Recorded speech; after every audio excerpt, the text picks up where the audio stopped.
Olá a todos, pessoal. Eu começo fazendo um pequeno teste aqui, né? Eu começo sempre testando o áudio para ver se o áudio está chegando bem, né? Antes de eu começar a live, eu faço.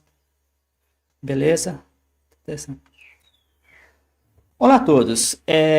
Hoje, no podcast Ateísmo e Debates, né? Essa é a primeira live desse podcast, né? Eu já fiz várias lives com o podcast Mente Ateísta. Quem acompanha meu trabalho nesse canal conhece bem o trabalho.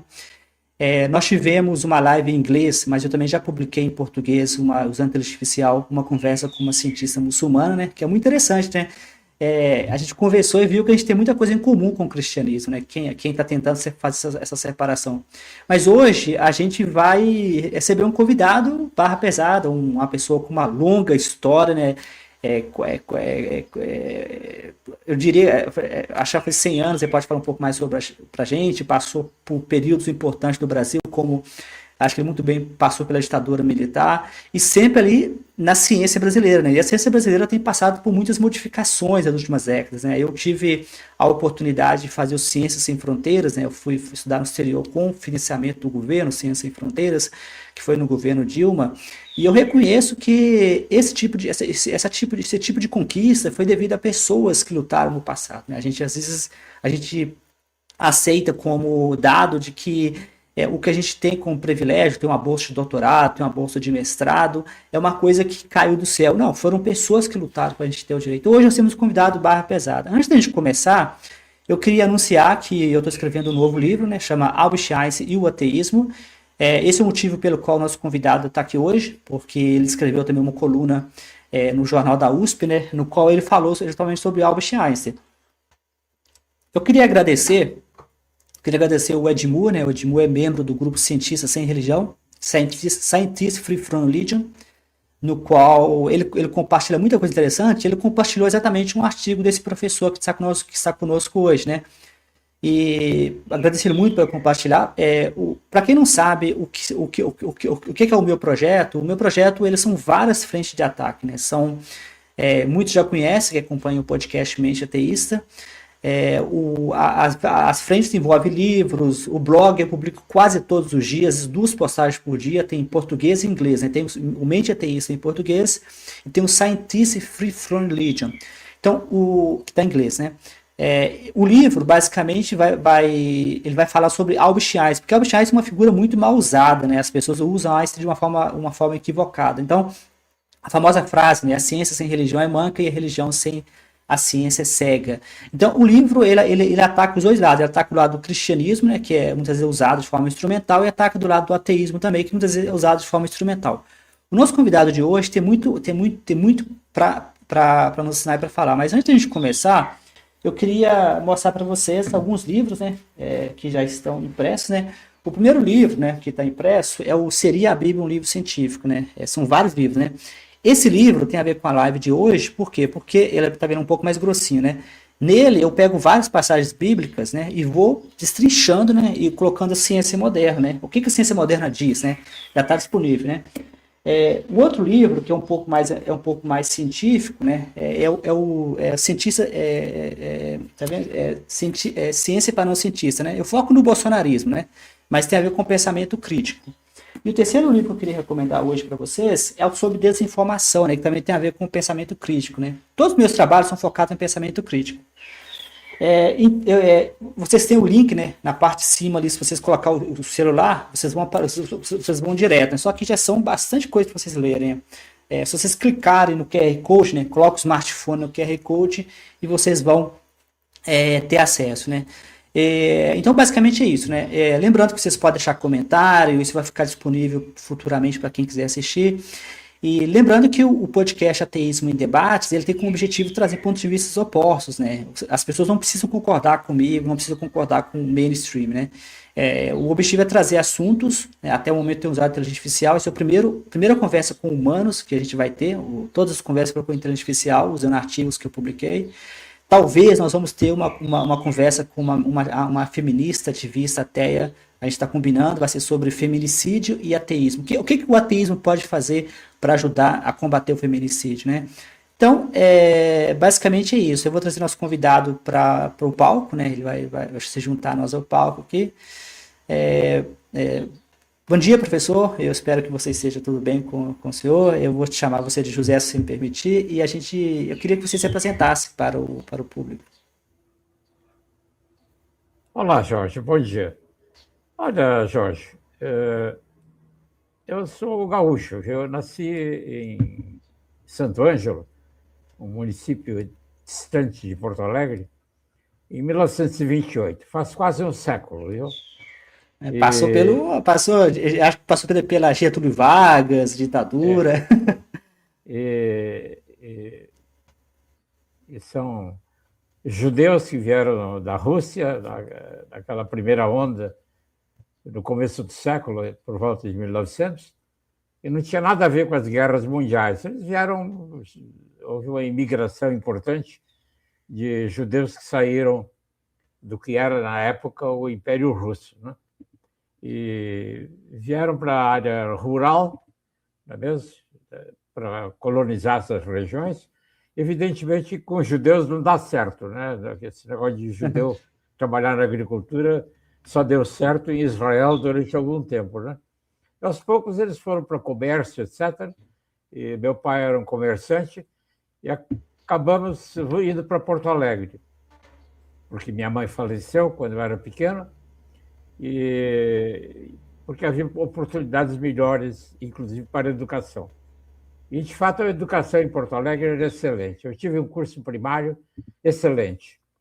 E, imediatamente, a minha professora, na época, identificou uma curiosidade especial que acabou me levando para a carreira científica, né?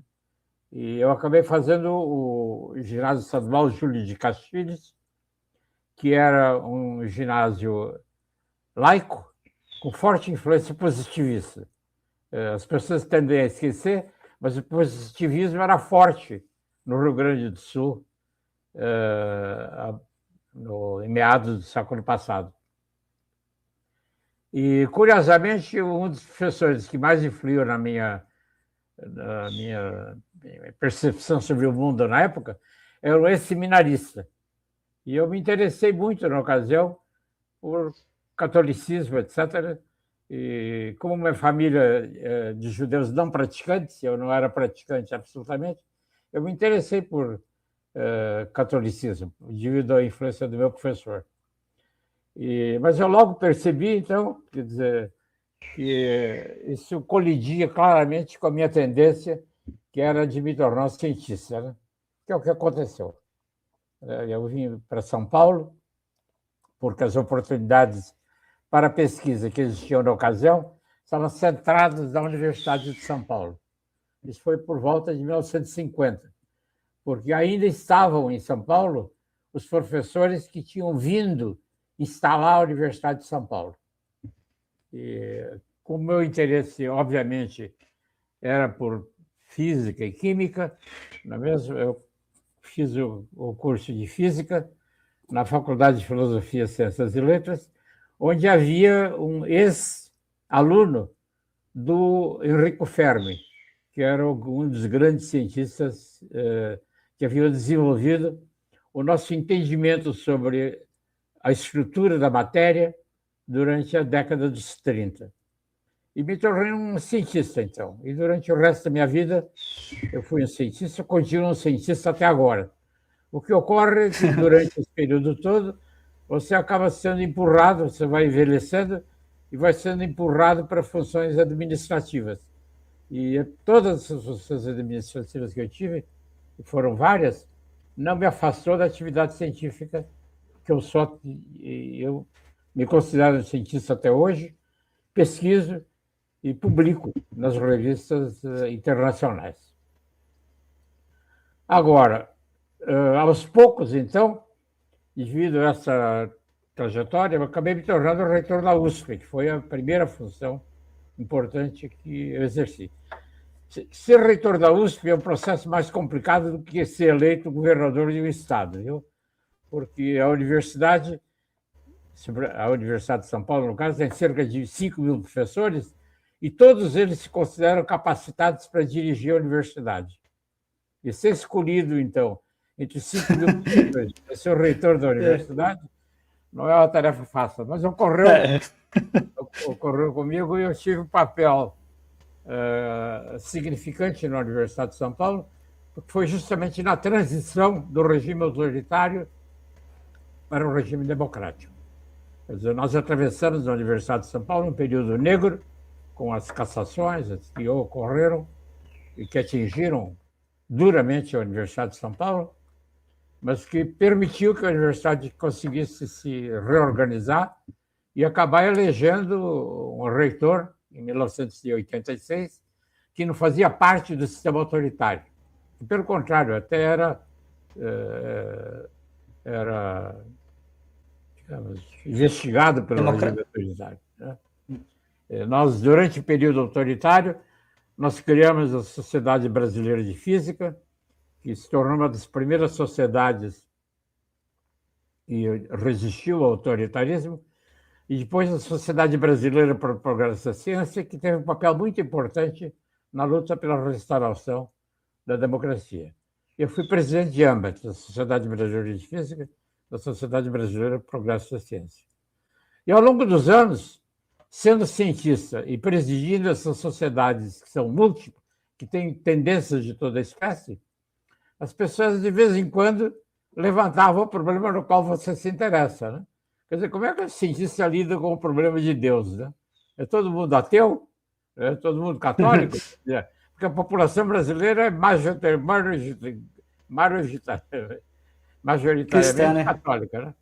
E como é que é a Sociedade Brasileira para o Progresso da Ciência, né? Que inclui todos os cientistas brasileiros, não é? Que são 50 mil, 100 mil, quer dizer, um número grande, né? Onde tem tudo, né? Tem católicos, tem protestantes, né? Tem ateus, etc. Evangélico, começou a aumentar o número de evangélicos também, já está Claro. aparecendo os números. Como é que você lida com isso? E, sobretudo, como reitor da universidade, que eu tive que lidar com as inúmeras correntes dentro da Universidade de São Paulo, esse problema vinha à tona frequentemente. E eu tentei, então, concluindo esse histórico, né? Eu tentei resumir a minha posição com esse artigo que o Estado de São Paulo publicou e que você achou, milagrosamente, eu considero um milagre. Não, mas na verdade não achei, foi o Edmu, né? O Edmu, ele faz um trabalho muito bom. O Edmu, ele é membro do MAB, né? O MAB é o Movimento de Ateístas Agnósticos do Brasil, do Marco Cavalcante. E o Edmu sempre compartilha, ele compartilhou de novo comigo outra reportagem boa, que se tiver oportunidade eu vou trazer para você, que é sobre uma outra coisa. Mas o Edmu, parabéns a ele pelo trabalho. Pois é, ele recuperou esse artigo, que foi publicado no Estado de São Paulo, e provocou uma tormenta aqui em São Paulo também, porque o Paulo Nogueira chegou? Então o artigo chegou a dar tormenta? Conta um pouco para a gente, adoraria ouvir. Porque o Paulo Nogueira Neto, que era meu colega na Universidade de São Paulo, que é um grande cientista na área de ecologia, não é mesmo? Imediatamente reagiu. Ele é um católico, é uma família profundamente católica há muito tempo. Devoto mesmo, devoto. É um devoto. É de uma família aristocrática aqui em São Paulo, Nogueira Neto, e que reagiu, então, né, dizendo que cientistas como eu podíamos ser competentes em ciência, né, mas éramos uns totais incompetentes em entender o ser humano, né? Mas eu não sei se você sabe, mas no livro do Richard Dawkins, né, Deus e o Delírio, né, Richard Dawkins dá vários exemplos. Eu vou trazer de volta no meu livro, esse livro que eu vou lançar agora, Albert Einstein, o ateísmo, tem esse exemplo. Quando Einstein disse nos Estados Unidos, ele já estava nos Estados Unidos, né, quando Einstein disse que não acreditava em Deus, ele também foi atacado. Um bispo falou com ele, você pode ser um cientista brilhante, mas você não entende de Deus ou de religião, você é inocente. Foi o que o Paulo Nogueira me disse, né? E dizendo que você é um cientista atuante, competente, etc., mas você não entende a alma humana. Curiosamente, ele é meu filho, que é músico, ele é um músico profissional, foi professor de música na Universidade de Campinas. Ele acha até hoje, né, que eu não entendo certas coisas. Né? Ele acha que a criação da música, quer dizer, a capacidade de criar música, é uma coisa que transcende completamente qualquer coisa que o cientista tenha a dizer. Não é mesmo? Quer dizer, ele acredita, eu acho que ele chega a acreditar que existe uma alma humana. Né? O cientista inclusive, não acredita. Inclusive esse... Como? Perdão. É porque, inclusive, esse assunto aparece muito no ateísmo, né? O Marco Cavalcante, do Ativista Ateus do Brasil, a gente conversou sobre isso. Eu dei uma entrevista para ele sobre o meu livro. Meu livro chama Revolução Ateísta. E uma das coisas que eu falei na minha entrevista para ele é isso, que existe essa ideia de que sem Deus e sem religião, porque é como se o ateu não pudesse ter inspiração, né? Mas eu acho que a inteligência artificial agora, a inteligência artificial mostrou que não é bem assim, porque esse canal mesmo é cheio de música, criado com inteligência artificial, que parece humano. Então, se a inteligência artificial pode replicar isso quer dizer que não é bem assim, que tem, a inteligência artificial não tem Deus. Pois é, quer dizer, não, sabe, para uma pessoa como eu, né, quer dizer, que é um cientista, né, o que tem é moléculas do cérebro, né, neurônios, etc., já, que se combinam, etc., e tal, e que nos permitem, então, não só andar, como criar visões cada vez mais abrangentes, né? Mas o meu filho acha que não são moléculas que vão criar música, né? Quer dizer, ninguém seria capaz de criar uma música como o Beethoven, né? Não é mesmo? Mas aí tá começando, agora a inteligência artificial tá começando a complicar a coisa, porque eu uso muito a inteligência artificial, esse canal tá cheio de exemplo, são músicas, ela cria poesia, ela cria batida, isso da inteligência artificial, nesse canal tem uma entrevista com o professor, fugiu o nome dele, Casabov, né? Casabov, eu ia fazer doutorado com ele, mas infelizmente acabou não sendo aceita a proposta, mas o Casabov, ele tem um exemplo, tá nesse canal, de que ele criou uma inteligência artificial que replicava o Beethoven, né? É muito interessante. Mas é um bom argumento, né? Então, a minha posição nesse artigo, então, que criou essa controvérsia com o Paulo Nogueira Neto, né? Eu basicamente repito o que disse Einstein, né? É de que cientistas do seu trabalho, eles não fazem hipóteses desse tipo, né? Eles nunca fazem hipóteses desse tipo. Eles tentam relacionar causas com efeitos, né? A gente procura a causa dos fenômenos, né? Então, por exemplo, a gente observa em torno, né? E qualquer objeto que a gente solte, né, cai. Você nunca teve na história da humanidade nenhum objeto que tenha subido, viu? Não é mesmo? Não existe isso. Você solta qualquer objeto, né? Não é mesmo? Ele cai. Então, se procura a causa para isso. E Newton, né, o cientista do século XVII, conseguiu identificar a causa. Né? Ele disse, é que existe uma propriedade da matéria que atrai a matéria. Né? Então, não tem essa história de você soltar um corpo e ele subir, ele cai. Sempre. A Terra toda todo o globo terrestre contribui para atrair os objetos e cair, que é uma explicação maravilhosa, porque explica o movimento dos planetas todos. E aí tem essa história, né? De que o Laplace, então, que é um cientista francês, né, do século XVIII, ele organizou o sistema solar, né? Que não tem Deus, né? Quer dizer, realmente tem o Sol do centro, tem os planetas que giram em torno do Sol, e em torno da Terra tem o satélite que é a Lua, né? Não precisa de Deus, né? As ideias religiosas, a Terra que é o centro do universo, etc. Então, isso é tudo bobagem, né? Não é uma questão de opinião, é que é bobagem mesmo, né? Quer dizer, a Terra não é o centro do universo, né? Então, você empurra Deus para longe. E basicamente o que Einstein fez nos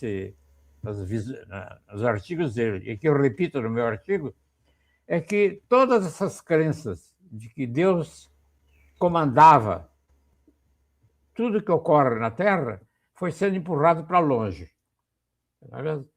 Sabe, isso choca os seres humanos, porque os gregos adoravam, né, criar deuses que dirigiam os seus atos, né? E tinha uma porção de deuses, né? Sob esse ponto de vista, a religião católica teve um papel importante porque ela acabou com um excesso de deuses, né? Ela acabou criando um Deus único, né? Quer dizer, a religião judaico-cristã tem uma vantagem que ela simplificou um pouco o problema, que tem um Deus só, né? Mas o que acontece... Deixa eu entender bem. Diga. Deixa eu entender bem, então. Porque esse assunto é interessante, né? deixa eu entender bem, quando você publicou aquela coluna na USP, que quem tiver interesse está na descrição do vídeo, eu também gravei um episódio de podcast, o Inteligência Artificial, ficou muito bom também para quem tiver interesse, mas deixa eu entender bem, qual foi a polêmica? A polêmica foi que a pessoa se incomodou com você sugerir que não havia necessidade de Deus? É isso mesmo, ele se incomodou assim. Ele achou que era bobagem, que Deus que tinha criado o universo, etc. E sabe, como um católico praticante, Deus estava presente nas suas atividades pessoais, né? Não é mesmo? Mas isso é um físico, qual é a área dele? Não, ele era um biólogo, né? Não é mesmo? Não, mas Biólogo é complicado, porque, mas segundo. ele era um crente profundo, né? Um católico dedicado, né? Devoto, né? Porque tem algumas pesquisas que confirmam, e nos meus livros, quem tiver interesse nos meus livros, eu sempre abordo essas pesquisas. Tem uma pesquisa que mostra que as áreas que menos acreditam em Deus é física e biologia, né? São as áreas que tem Pois é. o menor número de crentes, né? Pois São é, em mas física e biologia. O que Einstein fez, Spinoza já tinha feito isso, ele tinha empurrado Deus para cada vez mais longe, quer dizer, você não ficava usando Deus para tudo, né? Entende? Quer dizer, porque a pessoa muito católica acredita em destino, acredita que Deus está acompanhando os seus movimentos pessoais, né? É que agora. Spinoza já tinha empurrado isso para fora, né? Não é mesmo? E era judeu, né? Foi excomungado pelos judeus, né? Não é mesmo? Porque ele Porque achava agora. não é mesmo? Que Perdão. Deus se manifestava pela própria natureza, por ter criado a natureza. Né? Eu acho que diz isso mesmo, a gente vai empurrando, né? Então, por exemplo, essa ideia de que o mundo foi criado há 5.000 anos atrás e Deus criou todas as espécies, é bobagem, né? Não é mesmo? Porque a gente sabe que não é assim. E eu chamo a atenção no meu artigo para o Ratzinger, né? Que é o Papa Ratzinger, né? Que eu acho que era um Papa muito diferenciado, eu li os livros dele, quer dizer, em lugar de ficar reclamando do catolicismo e da ignorância dos católicos, eu li o livro do Ratzinger, né? E ele é um homem muito inteligente, né? Ele disse que, olha, essa ideia de que Deus criou o mundo há 5.000 anos atrás e criou as espécies todas, né? É tudo bobagem, né? Quer dizer, Deus se manifestou pela criação do código genético. Quer dizer, o código genético é a voz de Deus. Né? Porque uma vez que você tenha criado o código genético, depois tudo se desenvolveu de acordo com o que diz a biologia, né? Que os organismos foram se adaptando às circunstâncias e deu origem, então, às árvores, e depois aos animais, etc., e finalmente ao ser humano, né? E essa é a situação que nós estamos hoje, viu? Não é mesmo? E sobraram algumas dúvidas, né? Então, Que é o início do universo. Né? Então, aí que vem você falou de empurrando Deus, empurrando para fora, mas aí que entra, talvez tenha nesse canal eu publiquei um vídeo, né, no qual eu peguei o seu artigo e correlacionei com Lame, eu sempre esqueço o nome dele, é um outro padre que tem uma foto famosa dele do lado de Albert Einstein, né? E a foto é meio curiosa, porque o que o padre está fazendo do lado de Albert Einstein? Mas esse padre, que era o Georges, né, Lemaitre, não sempre esqueço o nome dele, ele, na verdade, ele que propôs o Big Bang. Então, e na verdade, quando a igreja queria fazer o Big Bang uma ideologia oficial da igreja, ele falou, não faça isso é bobagem, não faça isso. Então, ele basicamente percebeu que você tem que separar a Igreja Católica da ciência, né? Pois é, mas veja, então, o argumento é basicamente esse, né? Quer dizer, o que os cientistas estão fazendo ao longo dos séculos, né? É empurrando Deus cada vez mais longe, né? Quer dizer, ele é cada vez menos necessário para explicar o mundo em que nós vivemos, né? Mas sobraram ainda problemas, né? Como o Big Bang. E aí tem uma coisa interessante, né? Porque existe uma controvérsia, porque no fim do século XIX, parece que em 1890, né? Engels, o grande marxista, né? Engels, o colega do Marx, quer dizer, os criadores do marxismo, né? Engels escreveu uma carta para o Marx, né? Dizendo, olha, tem uma coisa que está acontecendo, é o seguinte, né? Que descobriram que o universo está expandindo e que, portanto, houve um Big Bang, viu? E os católicos vão usar isso como um argumento muito forte que Deus existe, viu? Não é mesmo? De modo que, na realidade, o que deve estar acontecendo é que essa história do Big Bang está errada, viu? Quer dizer, veja que ignorância, né? Quer dizer, um indivíduo que não era um cientista, como Engels, né? Acha que as evidências experimentais em torno do Big Bang estavam erradas, porque se ela estivesse certo, reforçaria a posição dos católicos, né? Passaria posando dos católicos. Interessante, não sabia Sabe, disso, não. como cientista, a minha reação é óbvia, né? Engels não tem nada que se meter nesse assunto. Ele não é um astrônomo, não é mesmo? Acontece que a expansão do universo é uma coisa que a gente mede. É, mas você trouxe um ponto muito interessante que estou trabalhando em um outro livro que talvez vai ser publicado em inglês. E porque você trouxe o assunto, eu achei muito legal, porque você trouxe um excelente exemplo. Eu chamo isso de aposta da ignorância, né? A aposta da ignorância é basicamente isso. O Francis Collins, né, que foi o líder do projeto Genoma, o John Lennox é outro exemplo, tem vários exemplos. O Francis Collins é um exemplo que eu gosto de citar muito, porque ele é um cientista de peso, né? Ele dirigiu o projeto Genoma, que é um projeto muito importante, mas ele é um cristão devoto, um evangélico devoto. Então, aí ele começa com umas histórias bizarras, né? Por exemplo, ele conta uma história do desenho inteligente, do ajuste fino, né? Só que Collins não é físico. O que ele está fazendo da palpite na física? Então, assim, isso chama de aposta da ignorância. A pessoa super competente na sua área, quando ela sai da sua área, ela começa a dar palpite religioso, né? Como se aquilo tivesse qualquer valor.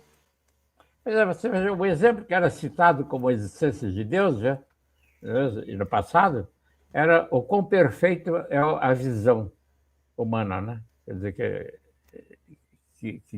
que o aparelho visual do homem era extraordinariamente perfeito, né? E que só Deus criaria uma coisa tão perfeita assim. Isso é bobagem, viu? O olho humano é uma droga, viu? Quer dizer, quando você olha nos detalhes, viu? Não é mesmo? Ele é Eu o... dou quem tiver interesse, está aqui, ó. O olho humano é um exemplo patético, porque como ele tá, o nervo passa na frente. Imagina um criador que vai criar um olho cheio de problemas. Não, as aves lá na Cordilheira dos Andes, viu? Tem uma visão, e as águias, né, tem uma visão muito melhor do que o ser humano, né? Não é mesmo? Gatos veem no escuro, cachorro vê no escuro, humano não. Claro, se você não tomar cuidado, o olho tem aberrações, é por isso que todo mundo usa óculos, né? Então, Não, então, tem até uma piada que eu faço muito, na piada não é minha, de o Ken, o Ken, né? O Ken é o líder do Answering Genesis, né? Answering Genesis é um grupo norte-americano que tenta colocar a Bíblia na ciência. A piada é que ele fala que o olho é de um Deus perfeito, mas ele usa óculos. Por que você fala de um Deus perfeito e está usando óculos? então é basicamente isso, viu? Quer dizer, acontece isso em áreas, então, é mesmo que nós já resolvemos os problemas. O Ratzinger é um católico inteligente que entendeu, por exemplo, que a voz de Deus é o código genético. Quer dizer, ele acabou, né, com essa mania, né, de que o mundo foi criado há 5.500 anos atrás e que Deus criou as espécies todas, etc. E tal. Quer dizer, ele adiantou muito. E essa fronteira continua sendo empurrada. Eu acho ainda que, na origem do universo, ainda tem complicações, viu? Porque é claro que, por exemplo, o universo estava expandindo, então a ideia do Big Bang favorecia a criação inicial. Não é mesmo? Agora, o universo expandiu e agora, não é mesmo? Como em toda explosão, a força gravitacional vai trazendo ele de volta, né?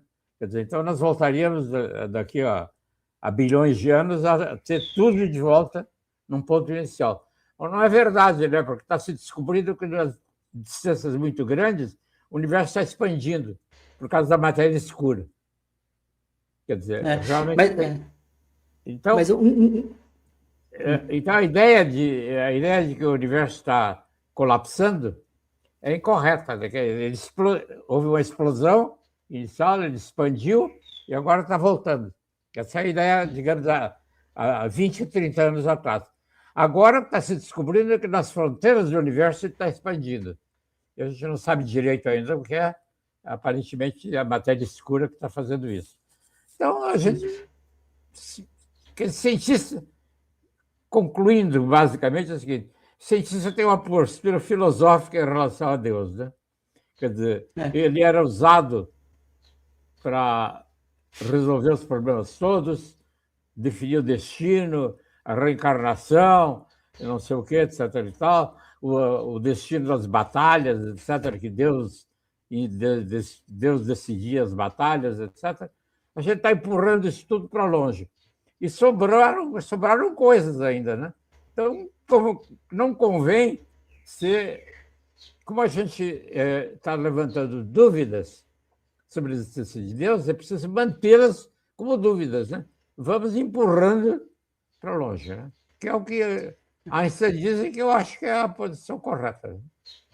Então, não é que Mas você seja ateu, simplesmente não é que você seja ateu ou crente. Você simplesmente diz, muito bem, não vamos colocar isso na equação. Vamos pesquisando até onde dá. Porque nós conseguimos explicar tudo bem. Se a gente encontrar alguma coisa que a gente não consegue explicar mesmo, então você pensa no ser superior. Mas, por enquanto, não é o caso. E é isso. Isso é o que diz o meu artigo, então, e que me custou, então, um puxão de orelhas do Paulo Nogueira Neto, que é um grande cientista. Era um grande cientista. Faleceu.